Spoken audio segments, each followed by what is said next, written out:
A coluna da Mônica Bergamo está informando que durante aquela conversa que o Lula teve com ministros do Supremo Tribunal Federal, aquele jantar que teve lá no Alvorada, ele comentou que ele vai buscar as lideranças do BRICS e vai buscar também o presidente da França, o Emmanuel Macron, para formar ali uma espécie de uma frente, costurar aí um apoio ao Brasil contra essa crise contra o Donald Trump. A gente lembra, né, que quando veio o tarifaço veio logo em seguida a cúpula do BRICS aqui no Brasil, em que o Lula falava muito da questão do dólar, do BRICS ter outros meios de pagamento que não o dólar, e isso é uma ameaça muito grande aos Estados Unidos. Na sua concepção, professora, é o momento mais certo de buscar o BRICS? O que esse passo pode significar para essas negociações entre Brasil e Estados Unidos? Perfeito. Primeiro agradeço o Beto aí por ter corrigido meu nome e queria dizer que, para começar,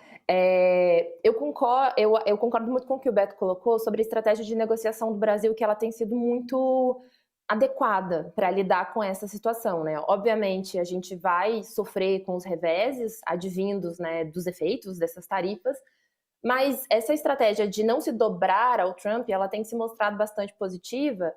e aí eu já entro um pouco mais como isso se relaciona com o BRICS, mas se mostra bastante positiva justamente porque o Trump ele usa como método de negociação, tem usado nesse mandato, o fato de que ele, digamos, aposta muito alto. Então é geralmente algo muito absurdo com os países, e isso faz com que esses países, né, o mercado, enfim, os agentes econômicos desses países entendam que a possibilidade de que aquilo aconteça é muito negativa,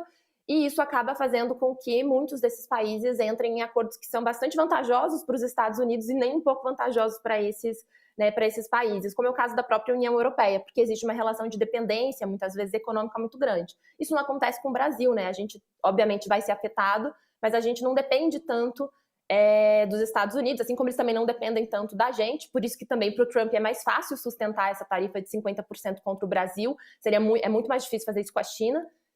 Isso vai permitindo com que o governo brasileiro possa explorar um pouco esse tipo de estratégia. E aí, pensando justamente nessa estratégia de negociação, que é uma estratégia talvez de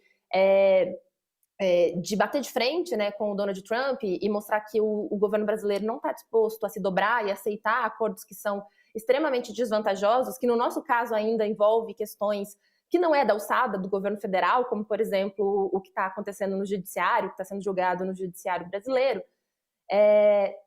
Então, se mostra bastante resistente, né, a aceitar um acordo mais negativo. E aí, para que a gente possa sustentar essa estratégia a longo prazo, tentando diminuir os custos, que obviamente ela vai trazer, e que são custos que são inerentes até da própria postura cada vez mais protecionista dos Estados Unidos frente ao comércio global, né, que muda muito a lógica de funcionamento do comércio internacional, uma coisa que a gente vai precisar fazer é buscar variar as nossas parcerias, tentando encontrar, né, digamos, mercados para esses produtos que talvez não possam mais acessar, ou não possam acessar como acessavam antes o mercado americano. E aí, nesse sentido, olhar para outros parceiros, procurar lugares onde esses produtos podem ser escoados é muito importante. E aí, essa estratégia específica de olhar para grupos como o BRICS, ela acaba eu acho que ela faz muito sentido porque justamente o Trump ele tem mirado muito nos BRICS nesse momento, né? A própria Índia, que desde o começo do governo Trump vinha tentando se aproximar, ter uma estratégia de negociação ali mais de aproximação, de tentar se mostrar mais aberta ao diálogo com o Donald Trump, ela foi ameaçada, acho que foi ontem, enfim, com tarifas de 25%, e está muito relacionada com a presença da Índia nos BRICS e também com a compra de petróleo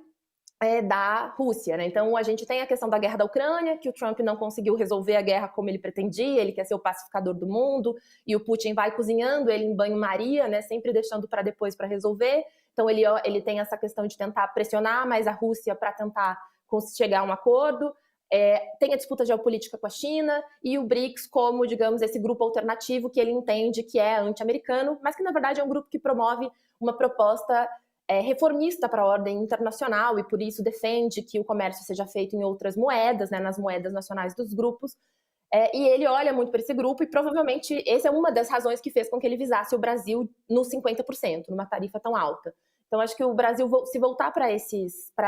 países, eu acho que geopoliticamente é importante, por conta do lugar que a gente está no comércio internacional e na política internacional nesse momento, né? Um país que está sendo atacado com as tarifas americanas, um país que defende multilateralismo, que defende uma perspectiva mais igualitária na ordem internacional e no comércio internacional. Então, e esse grupo se coloca como um fórum para isso, mas também porque muitos desses membros eles estão também sofrendo com ataques parecidos e você pode encontrar ali ecos, né, para dialogar e para tentar encontrar saídas para a situação que a gente se encontra. E a França ela já se mostrou muito negativa ao acordo da União Europeia. Então, acho que a estratégia é olhar para esses países no ambiente internacional que já têm mostrado ou que estão lidando com ataques dos Estados Unidos ou que se mostram mais, digamos, ativos num discurso de enfrentamento com relação a essas políticas. Aí é entender o quanto que isso vai ser efetivo. Aí já finalizo no sentido de que cada país agora está um pouco olhando para si. Né? Então, às vezes, a gente não vai ter uma efetividade tão grande, mas do ponto de vista discursivo, eu acho que faz sentido, eu acho que é necessário.